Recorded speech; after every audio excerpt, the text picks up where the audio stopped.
নমস্কাৰ। গাঁৱলীয়া মহিলাসকল আত্মসহায়ক গোট কৰি কিদৰে লাভান্বিত হৈছে সেই সম্পৰ্কে আলোচনা কৰিম আজি। আৰু কি সুবিধা দি আছে বৰ্তমান আত্মসহায়ক গোটে এই সম্পৰ্কেও আলোচনা কৰিম। মোৰ লগত আত্মসহায়ক গোট কৰা মহিলাসকল উপস্থিত আছে। তেওঁলোকৰ লগত মই কিছু কথা পাতিম যে বৰ্তমান সময়ত গাঁৱৰ মহিলাসকলে কিদৰে স্বাৱলম্বী হ'ব পাৰে, নিজে নিজৰ ওপৰত নিৰ্ভৰশীল হ'ব পাৰে। গাঁৱত মহিলাসকলেও যে নিজে নিজৰ ওপৰত নিৰ্ভৰশীল হ'ব পাৰে সেই উদাহৰণ আজি আপোনালোকৰ আগত দাঙি ধৰিম যে তেওঁলোকে নিজে আত্মসহায়ক গোট কৰি বেংকৰ পৰা লোন লৈ নিজে স্বাৱলম্বীৰ দিশত আগবাঢ়ি গৈ আছে। এই সম্পৰ্কেও আলোচনা কৰিম। সমাজত অসামাজিক কাৰ্যকলাপৰ বিৰুদ্ধে যদি কিবা হয়, নাৰী নিৰ্যাতন বা বৰ্তমান সময়ত ড্ৰাগছৰ প্ৰৱণতাটো আমাৰ সমাজত বাঢ়ি গৈছে, ইয়াৰ বিৰুদ্ধেও মাজে চাওঁ এইসকল মহিলাই মাত মাতে। এইসকল মহিলাই নিজে স্বাৱলম্বী হোৱাৰ লগতে 8-10জনীকো স্বাৱলম্বীৰ বাট দেখুৱাই আছে। বাইদেউৰ লগত মই কথা পাতিম। বাইদেউ নমস্কাৰ, পোনপ্ৰথমে আপোনাৰ নামটো জনাব। নমস্কাৰ, মোৰ নাম ইয়াসমিনা খাতুন। বাইদেউ বৰ্তমান সময়ত আত্মসহায়ক গোটে কি সুবিধা দি আছে মহিলাসকলক? আত্মসহায়ক গোটক আমাৰ অসম ৰাজ্যিক গ্ৰামীণ জীৱিকা অভিযানৰ পৰা 25,000কে আৰএফ দি আছে। এটা গোটক 25,000কে দি আছে। আমাৰ কনকলতা মণ্ডল পৰ্যায়ৰ সংগঠনত বৰ্তমান আমাৰ 366টা এছএচজি আছে, মানে আত্মসহায়ক গোট আছে।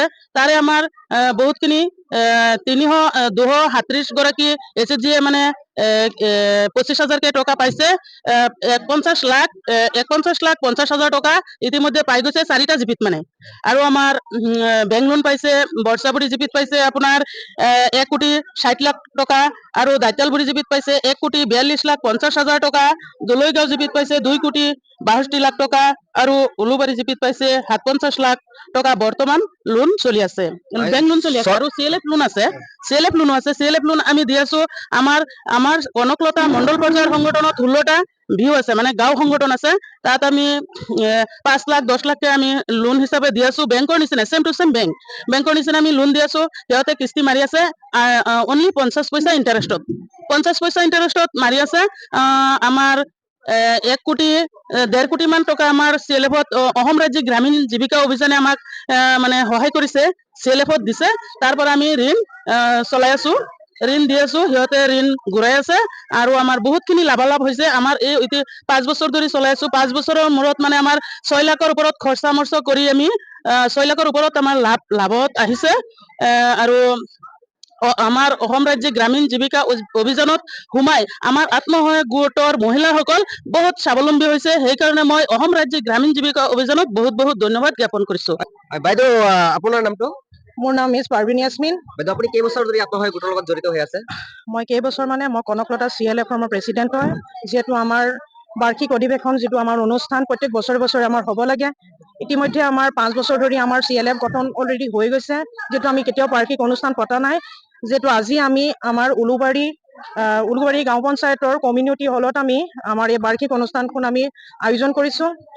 তাত আমাৰ বহুতো গেষ্ট আহিছে। আৰু গোট কৰি মহিলাসকল স্বাৱলম্বী হৈ আছে বৰ্তমান সময়ত মুঠতে ক'ব গ'লে। হয়, সেইটো হয় বাৰু। মানে স্বাৱলম্বী তেওঁলোক হৈ আছে, কিন্তু বহুতো এতিয়াও যিহেতু আমাৰ তাৰমানে গম নোপোৱা মানুহ এতিয়াও আমাৰ আছে। আৰু গম নোপোৱা তেখেতসকলে গম পায়ো আমাৰ মাজত এতিয়া বৰ্তমান যুগত তাৰমানে আমাৰ লগত লগ হ'ব তেওঁলোক বিচাৰি আছে, বা আমি এৱাৰনেছো দি আছো। আমি তেওঁলোক আমাৰ লগত তাৰমানে জড়িতও হৈ আছে। তেওঁলোকে আমি প্ৰায়বিলাক নাই বুলি ক'ব লাগে। মই এটা কথাও শুনিছো, ইয়াতে মিটিঙত আহি আপোনালোকে মানে গোট কৰাৰ লগতে যিকোনো সামাজিক কামৰ লগত আপোনালোকে জড়িত হৈ আছে। সমাজত যি নেকি অসামাজিক কাৰ্যকলাপ হৈ থাকে, ইয়াৰ বিৰুদ্ধে আপোনালোকে মাজে চাওঁ আপোনালোকে মাত মাতে। এই বিষয়ে কি ক'ব? হয়, সামাজিক যিটো আমাৰ মানে কিয় বিৰুদ্ধে যিটো আমাৰ ক'বলগীয়া কথা আছে, যেনে ড্ৰাগছ মদ তেনেকুৱা ধৰণৰ আমাৰ যিটো এৰিয়াত চলি আছে, আমাৰ জৰিয়তে তেখেতসকলৰ কিবা যদি উপায় আমি দিব পাৰো, তেখেতসকলক আমি যদি সহায় কৰিব পাৰো। হয়, এওঁলোকৰ অনলি যে এওঁলোকে গোট কৰি যে নিজকে স্বাৱলম্বী কৰাৰ কাৰণে যে গোট কৰি আছে তেনেকুৱা নহয়। মই গম পাইছো যে এওঁলোকে সমাজৰ যিখিনি ব্যাধি, যিখিনি অসামাজিক কাম, ধৰি লওক ড্ৰাগছ খোৱা, মদ খোৱাৰ পৰা আৰম্ভ কৰি জুৱা খেল বা বাল্য বিবাহ, বা কিছুমান ছাত্ৰ ছাত্ৰী বিদ্যালয় নোযোৱা ল'ৰা ছোৱালীবিলাকো এওঁলোকে বিদ্যালয়মুখী কৰে। তেনেকুৱা ধৰণৰ যি মানে কাম, এওঁলোকৰ যিখিনি লক্ষ্য, সেইখিনিক মই শলাগ লৈছো আৰু এওঁলোকক ধন্যবাদ জনাইছো যে এনেকৈ এওঁলোকে কামখিনি কৰি যাওক, আগবাঢ়ি যাওক। এওঁলোকৰ মহান আল্লাহ পাকৰ ওচৰত দোৱা প্ৰাৰ্থনা কৰিম এওঁলোকে আৰু আগবাঢ়ি যাওক। হয়, লগ পাইছো। কি ক'ব দাদা? নাই, আজি খুব ভাল লাগিছে। আমাৰ এই যিটো আমাৰ এই গোটৰ যিটো মাতৃগোটৰ যিটো হেৰি চলি আছে, তাৰ কাৰণে আমাৰ ছ'চাইটিটো বহুত নজনা তিৰোতাবিলাকে জানিব পাৰিছে। আৰু এটা অৰ্থনৈতিক দিশত তেওঁলোকে স্বাৱলম্বী হোৱাৰ কাৰণে বহুতখিনি আগবাঢ়িছে বুলি মই ভাবোঁ। বাইদেউ আৰু এজন বাইদেউ আছে, বাইদেউ আপোনাৰ নামটো? মোৰ নাম স্বপ্না দাস। বাইদেউ আপুনি এটা কথা কৈ দিয়ক, আপুনি আত্মসহায়ক গোট কৰি কোনটো দিশত আগবাঢ়িছে? মই আৰ্থিক সামাজিক সকলো দিশতে আগবাঢ়িছো। লগতে আমাৰ যিখিনি মহিলা মানে পিছ পৰি আছিল, পিছপৰা মহিলাখিনিও আগবাঢ়ি আগলৈ আহি আছে। বা হয়, ধন্যবাদ জ্ঞাপন কৰিছো। আজি আমাৰ বাৰ্ষিক সাধাৰণ সভা আছিলে। বাৰ্ষিক সাধাৰণ সভাত আমাৰ যিখিনি লেনদেন আছিলে, আয় ব্যয়ৰ হিচাপ কিতাপ আছিলে, তাত আলোচনা কৰা হৈছে। হয়, আজি আত্মসহায়ক গোটৰ বিষয়ে আলোচনা কৰিলো। আপোনালোকক পুনৰ লগ পাম। আপোনালোকে মনে চাই আছিলে সমাজৰ কথা আৰু প্ৰতিভা ফেচবুক পেজ। ধন্যবাদ।